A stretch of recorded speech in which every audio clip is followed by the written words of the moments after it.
We are here today at our Courageous Caregiver podcast to introduce you to another wonderful foster caregiver, Janay. Janay, thanks for being here with us today. Thank you. So, Janay, as people know in Clark County, we desperately need foster parents. So first, I want to appreciate you, thank you, for everything that you're doing for the kids that you've served in Clark County. And if you can share with our viewers just a little bit about yourself, your family, and your overall experience as a foster parent, I think that'll get us started. Okay. Well, my husband and I both grew up in Henderson, obviously in Clark County. And we've been married for 17 years. And we have been fostering for 3 years now, 3.5 years. Currently at home, we have 8 kids. It's a mix of bio kids, adopted children, foster kids, and a foreign exchange student as well. So you're busy. Very. That's a house full of children. Yes. And the foster kids that you have, are any of them sibling groups? Kind of. We currently are fostering the infant brother of our adopted daughter. Okay, so you adopted your daughter, and then Yes. another sibling Yes. came into play. Yes. Wow, that's wonderful to be able to keep them together. Absolutely. Absolutely. We were pretty adamant about that. We know that there are some other siblings out there to these little ones. And unfortunately, due to the nature of things, that we don't really have access to those siblings, but hopefully moving forward, if there happen to be more, that we can hopefully keep them together. Yeah, it's important to keep kids together in foster care. So 3.5 years as foster parents. Thank you. Yes. And congratulations. That's a huge service to our community and to these children. Let's go back to the time when you weren't a foster parent. What made you and your husband decide to take this journey into foster care? Yeah. So I think for some people go into it like, oh yeah, I'm going to do that. Or they're looking for something specific, but our journey to foster care was just like a slow, gradual, almost like a coaxing that happened naturally. We knew some people early on in our marriage that fostered, and they were the first people I even knew as a foster family, and we had kind of discussed it early in our marriage if that was something we would ever be interested in, and it was kind of like, I don't know, maybe someday, maybe not, who knows. And then we had our own children, and that was an extremely difficult process in itself. But we had four children, and determined that was it. We could not have any more, and we were content and fine with that decision. But I love babies. I love having babies around. I was babysitting at a young age. I nannied for a couple of years. I used to teach Gymboree. I just love being around babies. As a teenager, if you saw me, I had a baby in my arms. If there was a baby around, I was holding it. And so I really started to miss that, having a baby in my home, because my baby was getting big. And around the same time, it was during the pandemic, a couple of friends had started posting on social media that they were taking the journey of becoming foster parents. And I kind of brought it up to my husband. He was like, no, not happening. And I was like, okay, well, I'm going to still kind of look at it a little bit, because, we didn't know any details about how that worked. And, the people that we had been exposed to early on, they fostered older children, and, we're really, really strict with our kids. And we were concerned about, maybe things that they might be exposed to. And that was concerning to us. And so it became a really open dialogue back and forth between my husband and I. And once we got more information about how much control we had of the ages of the kids coming into our home and things like that, we ultimately decided to look into it. And now here we are, a whirlwind later. We went in with no intentions of adopting, actually. When I tell people that, they're a little surprised. But that was not the plan. My plan was to love on a baby and hand it back when the time was right. And but things changed. Things changed. Things changed. Just like it took several years for you and your husband to decide that fostering was the right choice for your family. And we know that. We know that for most people, it can take 2 to 4 years to really decide and do the research and envision it for your family. You both have to be on board. Like if you're doing it with someone, you have to be on the same page, because it's a lot. It can be a lot. And so you've got to be on the same page. I know people that do it single, and that's great too. But if you are in a partnership, you've got to both be into it. So these people that also inspired you through, your friendship on social media and seeing that they were going through the foster care journey and becoming foster parents, would you say that they're part of your support network? Do you lean on them? How do you build a support network as a foster parent? What's funny is actually not really, because those particular friends, I think most of them actually are not fostering anymore. Either they've moved out of state or they've adopted some kids and didn't have room for anymore. But at the beginning, I was able to ask some really important questions about things that I wasn't sure about, like, the ages. Like, do you just get what you get, or do you have some control in that? And they were there initially, but really a lot of my bonds have been formed by just meeting other foster parents generally. Actually, when we go to our visitations, when we take our kiddos to visitation, I meet other parents there. And actually my best support group is a group of ladies that we met sitting and waiting for our kiddos that were at their visits with their parents, and we would just kind of talk to each other, and we're a support to each other. We have a text chat that we tell each other the ups and downs and lean on each other, and we get together, and they're so loving towards our kiddos, and it's so wonderful. In fact, our adopted daughter recently was diagnosed with a rare kidney condition, and one of these friends happens to be in a job at a hospital, and so I was able to lean on her completely during that initial process of getting my daughter the help that she needed. And it made my daughter really comfortable because she knew her. And this friend knows what we're going through. And so she was able to be a really big support on both the medical and the foster and adoption side of all things. And so that was really awesome. That is so awesome. And we hear from our foster parents that you really need other people around you who foster 100%. To really understand, what are the dynamics of working with a biological family? What are the dynamics of having family services, caseworkers come into your home, or having children who've experienced trauma, abuse, neglect, perhaps in your case with the babies, maybe a drug-exposed baby, or a baby that's been malnourished, perhaps. So building those bonds with other foster parents seems to be crucial. Yeah, family and friends are great for support. They're great. But there's something about talking to someone who really knows like what you're going through, even if their cases are completely different. Just all the little things that, like you said, caseworkers coming to your home and maybe not being able to get a hold of someone when you need to get a hold of someone, or if you're, just all the little things. It's someone who actually knows where you're at.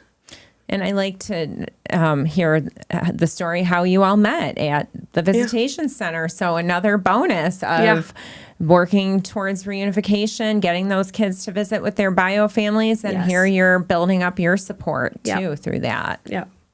That's wonderful. Let's talk about some of the other supports that you have as a foster caregiver. What kind of resources are you accessing?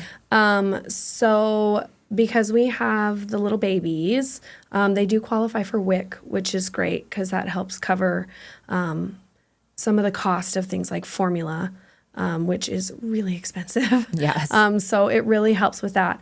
I am really blessed to be a stay-at-home mom, and so I haven't had to utilize daycare, but I have friends who have had to utilize I know, what's it called? Urban League. Urban League, which helps pay for the daycare costs, which is great.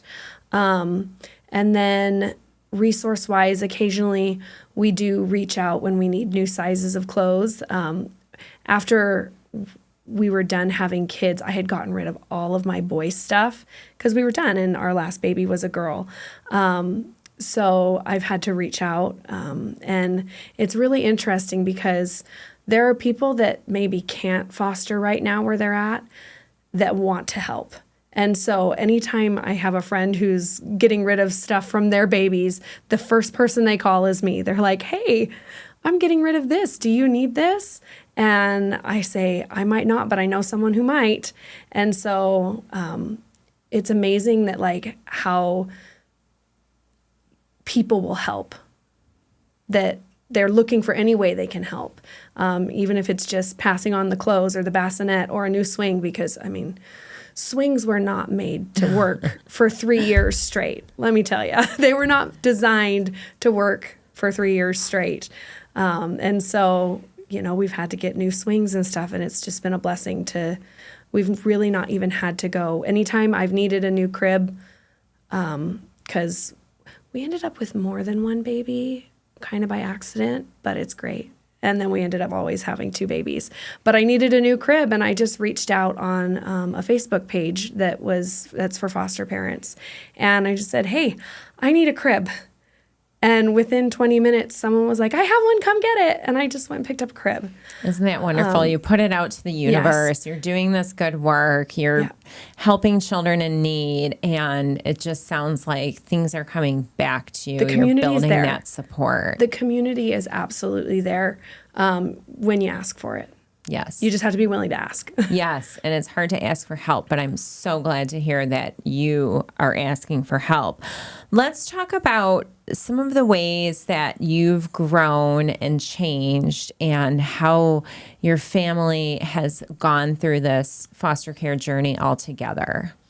Yeah. So when we were originally talking about it, one thing that was really important to us was to actually talk to our kids, because this obviously was going to have the biggest effect on them. And let me ask, how old were the kids when you started fostering? Our oldest was 11. Oh, so we okay. had like an 11-year-old, a 9-year-old, a 5-year-old, and like a 3-year-old. So you have a wide range. Yeah. And they obviously understood little. Something was going to happen different. Yes. And so we had a lot of conversations with them about what foster care was. And we kind of just explained to them on their level, you know, there's families in our community that are struggling and they need some extra help. And some of them need help with their kids while they're working on some things. And we love babies, so we're going to take care of their babies while they do what they need to do, whether that's get a job or get healthy or find a new place to live. And our kids were like, yeah, let's do that. Okay, sure. And then when we went through our training, one thing we were really adamant about is every training that we received, after we did each class, we would come home and we would have a conversation with our children about what we learned on their level to help them understand what they might need to understand from whatever the training was that week. Because it's not just us. It's not just foster parents. It's a foster family. Our kids were involved whether they wanted to be or not. So we had to make sure that they understood what was going on.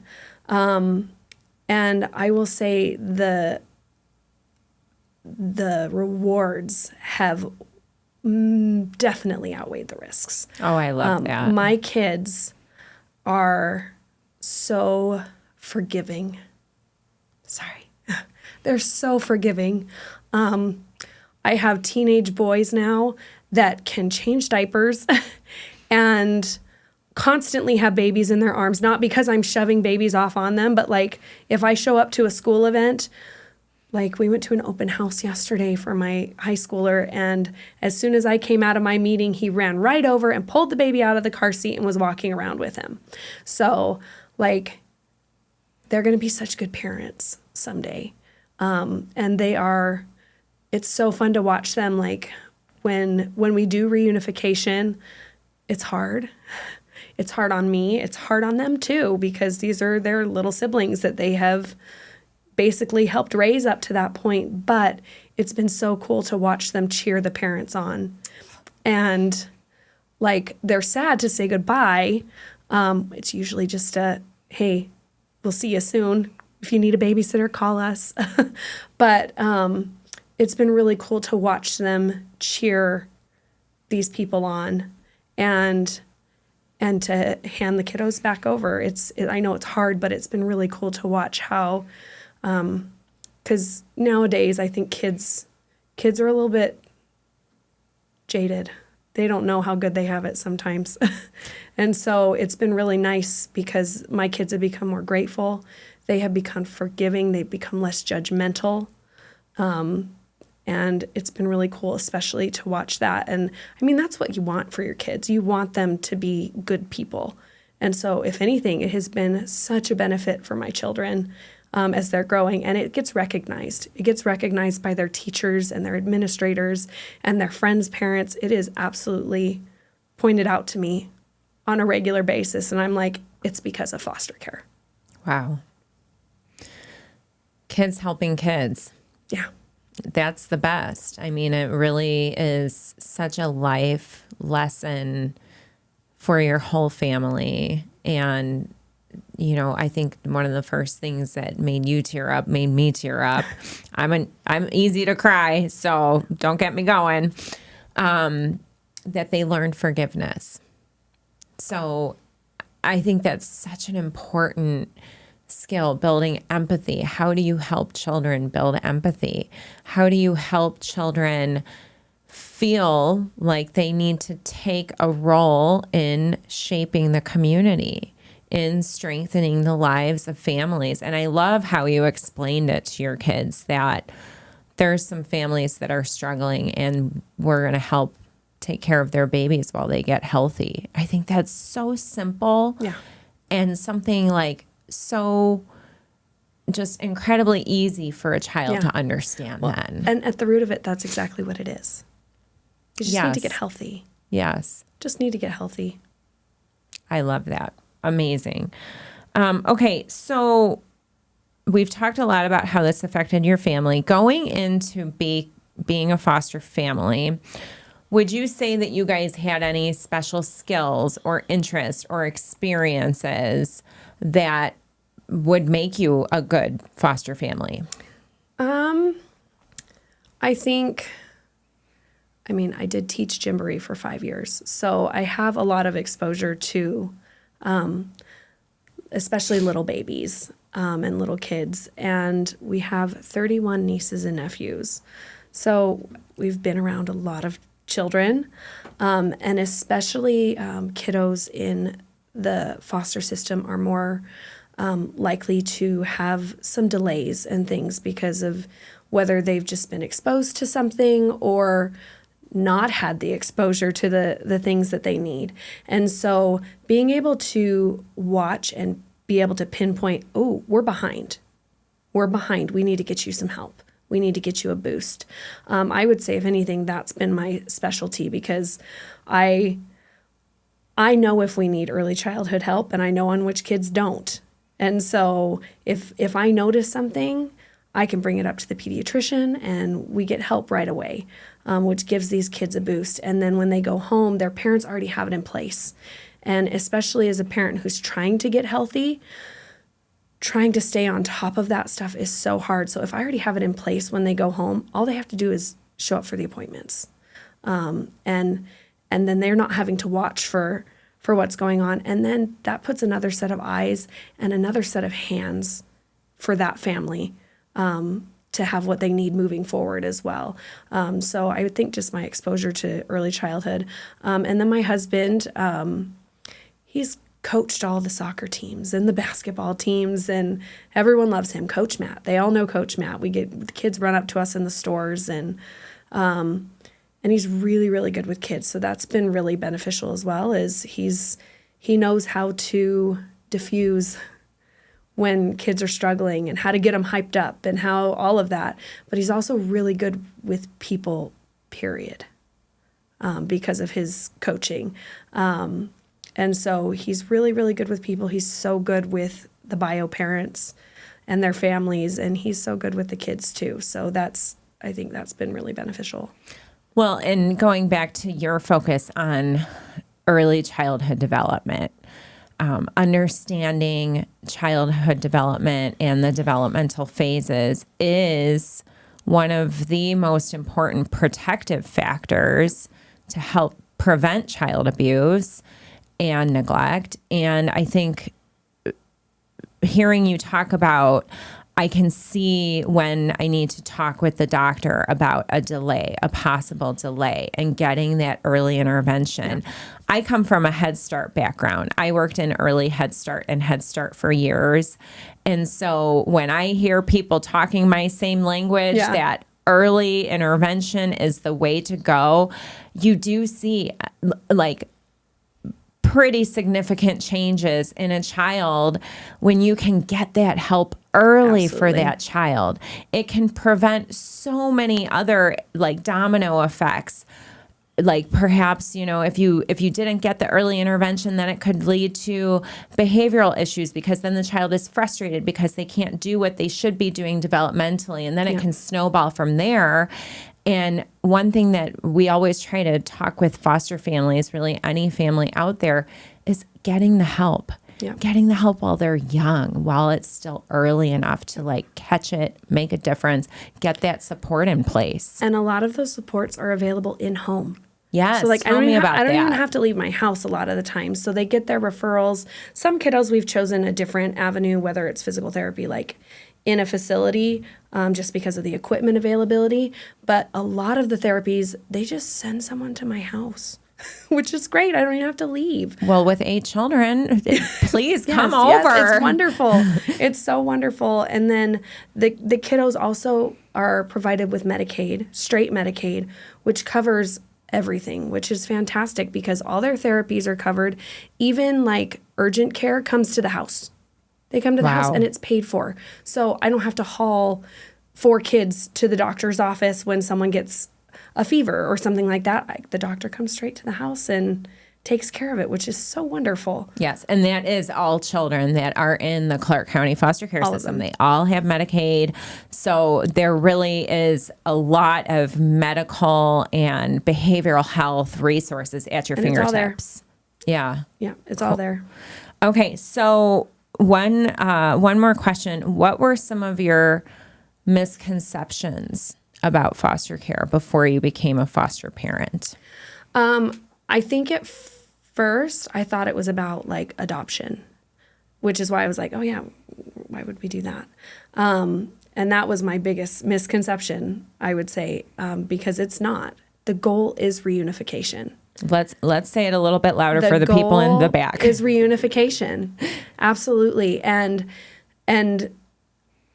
we have fostered 19 kids in the past 3.5 years, most of which are babies. We've had a couple temporary older kids when they've needed placement, and we had an older sibling at one point of one of our littles that came a little bit later. But for the most part, it's been the little babies, and they've gone home, and it's been so good. I'm in contact with most of my bios still, their parents. And I get pictures sent to us on Mother's Day and Father's Day from my kiddos, and we get invited to their birthdays and things like that. And that is just as beautiful as the adoption we weren't even expecting. Yeah. Because we love our daughter. We love her. But, oh, man, I love all those kids. I'm sure you do. Now I'm like an auntie to them. Like I was like mom, and now I'm auntie. Kind of on the sides, love them, will do what they need, will be there to help and be a support, which a lot of the time is all the bio parents even needed in the first place, was some support. Someone to talk to, someone to ask questions of. And so I think the biggest misconception was that it was the adoption, but reunification is beautiful. I love It that. is so cool. And that is the goal. The goal is, while the child is temporarily in foster care, that bio family is becoming healthy, they're becoming stable, they've got an amazing foster family like yours supporting them, walking the walk with them, get themselves to a place where they can then be the best parent that they can be and welcome that child back into their family. And I think that's another misconception too, is I think I initially went in with, I'll be honest, an attitude of how could people do this to their kids? Because I'm a mom. I have always wanted to be a mom. That is what I wanted. When I was little, I wanted to be a mom. And so I didn't even have any understanding of how people could let this happen to their kids. But that's not what it is. Once you start to actually talk to people and realize some people just don't know. And you could be the one to help them know. And once they know, they never go back. They never go back because their kids are the most important thing to them. They just have to learn. And people deserve an opportunity to learn. And these kids deserve to have parents who are given a chance to learn. Yes. And given the forgiveness. Because those kids, they forgive. Yes, and kids are resilient. Kids are resilient and they forgive. And I think you've gone through quite a bit of personal growth in recognizing that, every family could be one bad decision away. 100%. From, having family services involvement. Of course, our role is to protect children. Your role as a foster parent is to protect that child, but also to help nurture that and strengthen that bio family. So thank you so much for the 19 children. That's incredible over 3 years.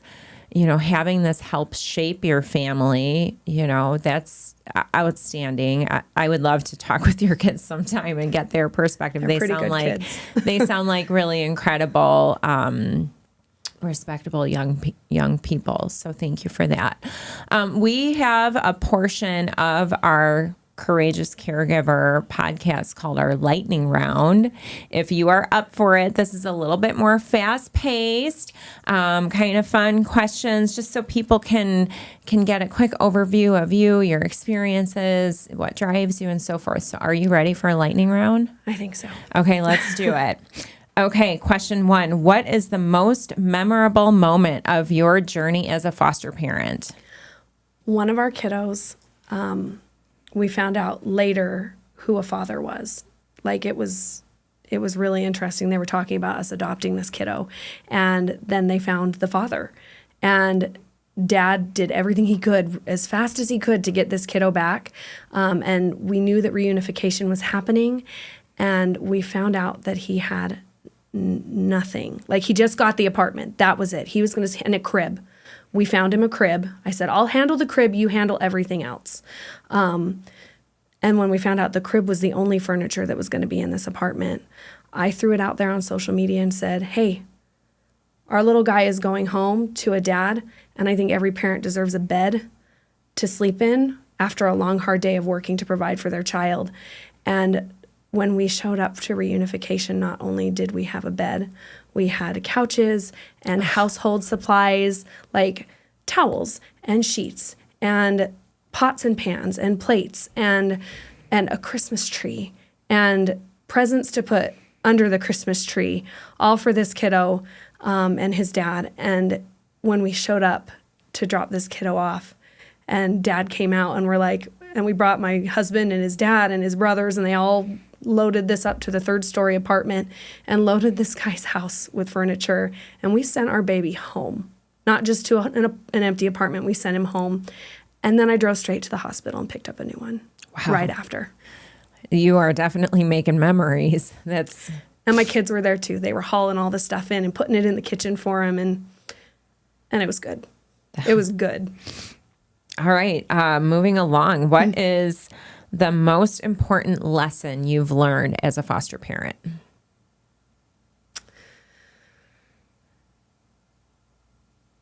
The system is hard, but the kids deserve good people. That's it. The system's hard, and it's hard to deal with the system sometimes because things happen not the way that you planned or not the way that they planned, and things change constantly. But there are kids in this community that need good people. So what are the rewards of being a foster parent? I think I kind of talked about that already, but I would say the biggest reward is how it has helped me raise my children. The benefits that I see in them, that is definitely the biggest reward. And what is your go-to method for when you're stressed? I usually find that if I'm stressed, everyone's probably stressed. So a lot of the time, my method is, hey, let's just stop and let's go swim in the pool. Or we need to go to the movies. Or we just need to go to Costco and walk around and get hot dogs and samples. Sometimes it's just getting out of the house and doing something fun and stopping like the focus on all the things that have to get done and separate. And then I guess my other thing is I like to keep an audiobook in my ear. That kind of helps because my house is really loud, like really loud all the time. And so sometimes I just plug an audiobook in one of my ears and continue in the chaos with something for me that keeps my mind a little bit somewhere else. And so those are my stress relievers. I especially love the Costco sample and hot dog right? trip. And kids love that. Yes, they love do. That. Yes, so they it's do. good. It works. What message do you have for the children that you've cared for? That I love them. And their parents do too. 3 words to describe your role as a foster parent. Temporary bonus mom. Oh, I love that. I'm not their mom, but I'm like a bonus mom. Yeah, and you are definitely a bonus to the foster or to the biological families that you've served. We try to be. It really sounds like you've gone above and beyond to not just help the children, but really to support those families. Okay, what is your go-to way when you welcome a new child into your home? So ours is a little different because obviously we are taking in babies, and we specifically, we generally will take babies straight from the hospital because I know that that's a big need, especially because you can't put babies in daycare till they're 6 weeks old. So if you're working, that can be a little bit hard. And because I'm a stay-at-home mom, it's more ideal for me to take the baby in the hospital than the 3-month-old that can be put in daycare, because if someone's working, they can take that baby.